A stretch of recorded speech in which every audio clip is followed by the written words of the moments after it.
दोस्तों आज हम एक बहुत ही अलग से बाबा के बारे में बात करने जा रहे हैं। आपने बाबा का अवतार तो देखा होगा। ये यूजुअली बहुत ही सिंपल कपड़े पहनते हैं, लेकिन आज हम जिस बाबा के बारे में बात करने जा रहे हैं वो एक रॉक स्टार था। वो खुद का गाना बनाता था, वो खुद के फिल्में रिलीज करता था और खुद में एक बहुत बड़ा स्टार था। एक ऐसा स्टार जो बोला करता था कि विराट कोहली ने उससे ट्रेनिंग ली है क्रिकेट की। विराट कोहली, आप उनकी वीडियो है हमारे पास, आप देख सकेंगे कभी कि उन्होंने कैसे आके हमसे सीखा था और आज वो देश का नाम रोशन कर रहे हैं। इस बाबा के लाखों करोड़ों लोग भक्त थे और हैं, और इसे भगवान की तरह आज भी मानते हैं। इनकी जिंदगी में सब कुछ अच्छा चल रहा था। लाखों करोड़ों लोग इनके दर्शन करने के लिए इनके डेरा सच्चा सौदा में आया करते थे। लेकिन एक दिन एक लेटर लीक होता है, जिस लेटर में साध्वी लिखती है कि ये बाबा कई सारी साध्वियों का अपने डेरा सच्चा सौदा में रेप करा करते हैं, और इस एलिगेशन के बाद पूरे भारत में आग सी लग जाती है। अब ऐसा लगता है कि मैं ऐसा ढूंगी बाबा के बारे में उसको मैं पैर छूने के लिए गई। बाबा राम रहीम इसके बाद ऐसी चीजें करते हैं जिसके बारे में आप सोच भी नहीं सकते। वो एक एक करके जिसको भी इसके बारे में पता होता है उसको मरवाना शुरू कर देते हैं। अगर इसके बारे में कोई मीडिया के सामने जाकर बात करता है तो उसे मरवा दिया जाता है, और जितनी भी साध्वी डेरा सच्चा सौदा में काम किया करती थी उन्हें डरा कर रखा जाता था। आज हम बात करने जा रहे हैं एक ऐसे बाबा के बारे में जिन्होंने भारत के इतिहास को बदल के रख दिया है। He has rewritten history। लोगों को क्यों बाबाओं के ऊपर भरोसा नहीं होना चाहिए, ये बाबा इसका प्राइम एग्जाम्पल है। तो चलिए आज हम लोग बात करते हैं गुरमीत राम रहीम सिंह इंसान के बारे में।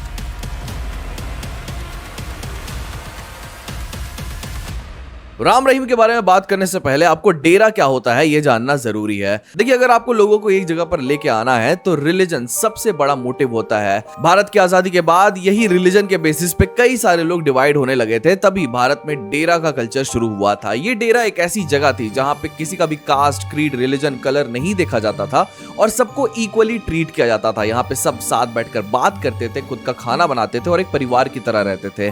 कई बार यहाँ पे लोगों के बीच में शादियां भी हो जाती थी, जो इस पूरे डेरे को एक कम्युनिटी जैसा बना दी थी। ये कम्युनिटी इतनी ज्यादा क्लोज निटेड थी कि लोग इनके साथ जुड़ा करते थे और इसके बारे में बाहर के लोगों को कुछ भी पता भी नहीं चलता था। 29 अप्रैल 1948 को बाबा मस्ताना बलोचिस्तानी ने डेरा सच्चा सौदा की शुरुआत की। अब जैसे ही इस डेरा की शुरुआत होती है, लाखों लोग इसके साथ जुड़ने लगते हैं और इसी बाबा के अंतर्गत पूरे भारत में 47 से भी ज्यादा लोकेशन में डेरा खोला गया और इस पूरे डेरे को एक्सपैंड किया गया। जैसे ही समय आगे बढ़ता है, 1963 में बाबा शाह शतनाम जी को ये पूरा डेरा सौंप दिया जाता है। शाह शतनाम के लीडरशिप में आने के बाद डेरा और भी ज्यादा एक्सपैंड करता है और अब hospital, schools, blood donation banks और कई सारी चीजें और खुलने लगे थे नए लीडरशिप के अंतर्गत। फिर आता है एक ऐसा दिन जो कि पूरे पंजाब को, हरियाणा को, राजस्थान को हैरान करके रख देता है। ये दिन था 23 नवंबर 1990 का, जब शाह शतनाम अर्ली रिटायरमेंट लेते हैं और अपने सक्सेसर को चुनते हैं। लीडरशिप के इस सक्सेसर में कई सारे लोगों का नाम आता है, लेकिन शाह शतनाम इन सारे लोगों का नाम हटा के एक ऐसे लड़के को चुनते हैं जो पूरा नया था। 23 साल का एक युवा लड़का था जो डेरा में नया नया जुड़ा हुआ था और उनका ऐसा कोई रुतबा भी नहीं था। वो राम रहीम के ऊपर डेरा सच्चा सौदा की लीडरशिप सौंप देते हैं और इसके बाद जो होता है वो इतिहास है। लेकिन इस सक्सेशन के पीछे भी एक ऐसी स्टोरी है जो अपने आप में लोगों को हैरान कर देती है। इन्वेस्टिगेटिव जर्नलिस्ट अनुराग त्रिपाठी, जो बीबीसी और तहलका में काम कर चुके हैं, वो अपनी किताब डेरा सच्चा सौदा इन गुरमीत में डिटेल में बताते हैं। उन्होंने बताया है कि कैसे गुरवंत सिंह राजस्थानी राम रहीम का बहुत अच्छा दोस्त हुआ करता था और यही गुरवंत सिंह राजस्थानी एक खालिस्तानी था और चीफ हुआ करता था एक आउटफिट का। और कहा यह जाता है कि इसी गुरवंत सिंह राजस्थानी ने AK-47 रखा था शाह शतनाम के सर के ऊपर, तभी उन्होंने राम रहीम को सक्सेसर बनाया था डेरा सच्चा सौदा का। अब लोग हैरान हो चुके थे। 23 साल का एक लड़का डेरा सच्चा सौदा का लीडर बन चुका था और इसे अब बहुत ही तेजी से एक्सपैंड कर रहा था। अब ये सिर्फ और सिर्फ ब्लड डोनेशन बैंक्स और हॉस्पिटल्स तक सीमित नहीं थे।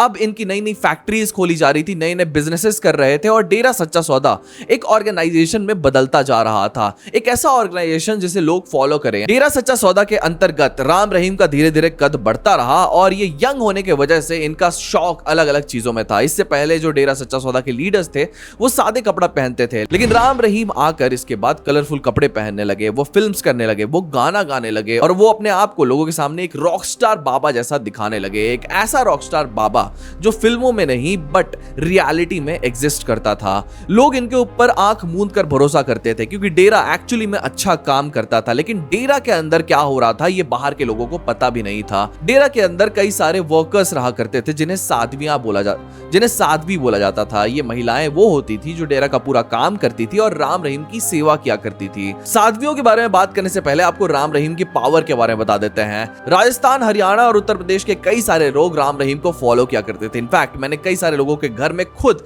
राम रहीम के फोटो लगे हुए देखे हैं और आज भी उनके घर में वो फोटोज जस के तस लगे ही हुए हैं। ये लोग इतना ब्लाइंडली फॉलो किया करते थे राम रहीम को कि जिसको भी राम रहीम बोलेंगे वो उसको वोट दिया करते थे। शुरुआत से ही पॉलिटिकल पार्टीज को ये समझ में आ गया था कि राम रहीम का रुतबा बहुत ही ज्यादा है और उनको पॉलिटिकल पूरा का पूरा जितना भी सपोर्ट है वो पार्टीज दिया करती थी। जब भी इलेक्शन आता था पार्टी मेंबर्स उसके पास जाते थे, राम रहीम के पास, और उनका हेल्प मांगते थे। जिसको भी डेरा सपोर्ट करता था वो कहीं ना कहीं इलेक्शन जीत जाया करता था। राम रहीम का इसका बाद रुतबा और भी बढ़ गया क्योंकि अब पॉलिटिकल पकड़ भी उनके पास थी और उनकी खुद की एक आर्मी भी हुआ करती थी जो उनको एनी टाइम प्रोटेक्ट किया करती थी। राम रहीम इसके बाद अपनी जिंदगी में आगे बढ़ते हैं। उनकी जिंदगी बहुत ही स्मूथ चल रही थी अंटिल 2002 का एक ऐसा समय आता है जो उनकी पूरी जिंदगी बदल देने वाला था। लोगों के सामने एक खत आ जाता है जो सिरसा जैसी जगह पे वायरल पहले से ही था लेकिन बाहर नहीं आ पा रहा था वहां से।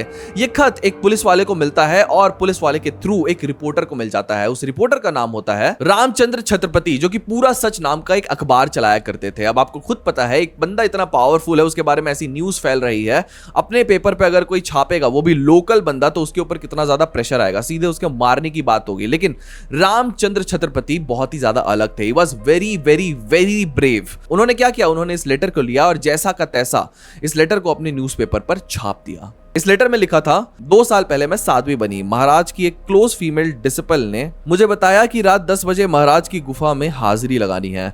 मैं बहुत एक्साइटेड थी कि भगवान ने मुझे खुद बुलाया है। जब मैं पहुंची वहां तो देखा महाराज टीवी पे ब्लू फिल्म देख रहे हैं। उनके तकिए के बगल में एक रिवॉल्वर भी रखी हुई थी। ये देखकर मेरे पैरों तले जमीन खिसक गई। महाराज ने मुझे पास बुलाया और कहा, मैं तुम्हें बहुत प्यार करता हूं। जब तुम मेरी शिष्य बनी तो तुमने मुझे अपना सब कुछ सौंप दिया। उसके बाद हर 20-30 दिन बाद मेरा नंबर आया करता था और मुझे आगे जाकर पता चला कि मैं अकेली नहीं हूं। यहाँ पे कई सारी साध्वियां रहती है जो सफेद कलर में देवियों की तरह दिखती है, लेकिन अंदर के हालात कुछ और हैं। उन्होंने ये भी बताया कि कई सारी लड़कियों के ऊपर जब ये बीतती है तो वो डेरा छोड़ देती है और इसके बाद उनके परिवार वाले उनको वहां से ले जाते हैं, लेकिन ये न्यूज कभी भी लोगों के सामने नहीं आती है। सीबीआई इन्वेस्टिगेशन को हम लोग लेते हैं यहाँ पे। इस लड़की का असली नाम नहीं बताते हैं और इसका फेक नाम है मुस्कान। मुस्कान रंजीत सिंह की बहन थी। रंजीत सिंह इस कहानी में एक बहुत ही इंपॉर्टेंट कैरेक्टर है। रंजीत सिंह डेरा के साथ कई सालों से जुड़ा हुआ है और लगातार डेरा का काम करता है। रंजीत सिंह एक समय पे राम रहीम का भी बहुत ही क्लोज एसोसिएट हुआ करता था और ये मुस्कान उसी की छोटी बहन थी। जब उसके ऊपर ये 2-3 बार होता है तो वो रंजीत को जाकर इसके बारे में सब कुछ सच बता देती है। जब वो सामने आती है तो रंजीत इसको समझते हैं और खुद भी डेरा का काम छोड़ देते हैं। अब इसके बाद 2002 में जब ये लेटर लीक होता है तो सबसे पहला शक डेरा के अंदर किसके ऊपर जाता है, रंजीत सिंह के ऊपर जाता है। लोग कहते हैं कि रंजीत सिंह ने इस पेपर को लीक किया है। राम रहीम रंजीत सिंह को अपना मेजर टारगेट बना लेते हैं इसके बाद, और रंजीत सिंह जब एक घर के बाहर खड़े रहते हैं तो उनकी हत्या कर दी जाती है।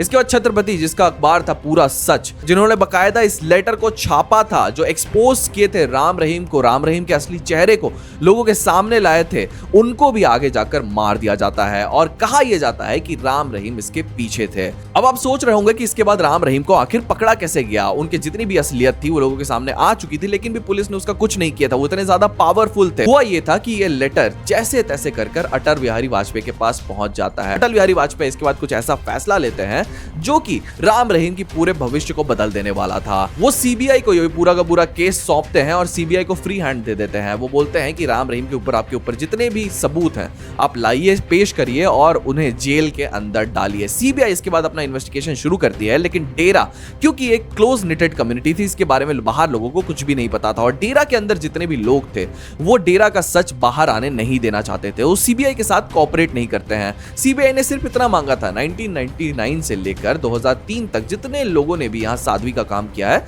आप उसका लिस्ट दे दीजिए हमें, लेकिन डेरा के लोग ये लिस्ट नहीं देते हैं। सीबीआई को खंगालना पड़ता है और आगे जाकर कई सारी साध्वी का नाम सामने आता है। जब साध्वी के पास जाते हैं सीबीआई वाले बात करने के लिए तो धीरे धीरे सारी साध्वियां मना कर देती है सीबीआई से बात करने के लिए। क्यों होता है ऐसा? क्योंकि ये जो साध्वी होती है वो बहुत ही सिंपल महिलाएं होती है। ये ऐसी महिलाएं होती है जिनकी अब शादी हो चुकी है, परिवार बस चुका है, बच्चे हो चुके हैं। ये नहीं चाहती है कि इनकी जो असलियत है, इनका जो इतिहास है, राम रहीम ने इनके साथ जो गलत किया है वो लोगों के सामने आए और इनके मुंह में कालिक पोता जाए सोसाइटी के सामने।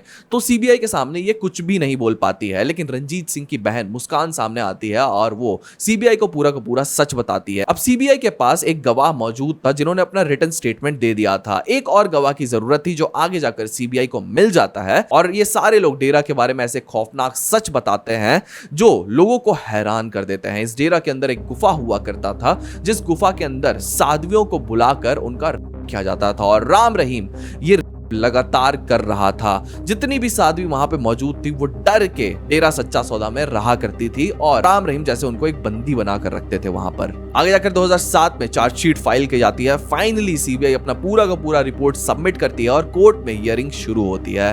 राम रहीम को समझ में आ गया था कि अब मेरा भविष्य बिल्कुल भी नहीं बचा है। जैसी कोर्ट में हियरिंग शुरू होती है आपको लग रहा होगा कि राम रहीम डर के रह रहे थे। जी नहीं, जी बिल्कुल भी नहीं। राम रहीम इसके बाद कई सारी मूवीज रिलीज करते हैं। 2015 में उनकी मैसेंजर ऑफ गॉड आती है, मैसेंजर ऑफ गॉड 2 आती है और कई और मूवीज आती है जिसमें राम रहीम स्टार बन चुके थे। वो कई सारे गाने गा चुके थे और कई सारे कॉन्सर्ट्स कर रहे थे। Ram Rahim was living like a king और लोग अभी भी उनको भगवान की तरह पूज रहे थे इवन आफ्टर उनके ऊपर के एलिगेशंस लग चुके थे। इसके बाद फाइनली 2017 में राम रहीम को एक कोर्ट में बुलाया जाता है जहां उनकी फाइनल पेशी होनी थी और राम रहीम को वहां पे दोषी करार दे दिया जाता है। आप सोच रहे होंगे राम रहीम वहां पे अकेले पहुंचे होंगे या फिर वो इतने ज्यादा पॉपुलर है वो हेलीकॉप्टर से आ गए होंगे उस कोर्ट में, लेकिन नहीं। तो एक ऐसा रैली लेके आते हैं गाड़ियों का, जिस रैली को मैंने लाइव देखा था और लिटरली मैं हैरान हो गया था। Entire India was thinking that time कि इस बाबा को तो कुछ हो ही नहीं सकता, इस बाबा को कौन जेल में डालेगा, इतना ज्यादा पावरफुल है वो। 300-350 से भी गाड़ियां उनके पीछे उनके काफिले में आ रही थी, उनको सपोर्ट दिखा रही थी और जैसे ही राम रहीम को दोषी करार दिया जाता है वो अपने घुटने पे गिर जाते हैं और माफी भीख मांगने लगते हैं वो वहां पे जज से। लेकिन बाहर अभी तक पता चल चुका था कि राम रहीम दोषी करार हो चुके हैं। जैसे ही लोगों को ये पता चलता है बाहर पूरा हड़कंप मच जाता है। हर जगह सिर्फ दंगे ही दंगे होते हैं और इस दंगों में पुलिस और इन सारे लोगों के झड़प के बीच में 39 से भी ज्यादा लोगों की मौत हो जाती है और इन सबके मौत का जिम्मेदार राम रहीम सिंह इंसान था। अब इसके बाद उनको के चार्जेस में लाइफ इंप्रिजनमेंट की सजा सुनाई जाती है, लेकिन रंजीत सिंह का डेथ और वो जर्नलिस्ट छत्रपति का भी मर्डर केस इनके ऊपर चलता रहता है। आगे जाकर 2019 और 2021 में इन केसेस के भी फैसले लोगों के सामने आते हैं और राम रहीम को लाइफ इंप्रिजनमेंट की सजा फिर से सुना दी जाती है। यू मस्ट थिंक कि राम रहीम को अब सजा हो चुकी है, उनके जितने भी विक्टिम्स हैं उनको फाइनली जस्टिस मिल चुका है, बट ऐसा नहीं है।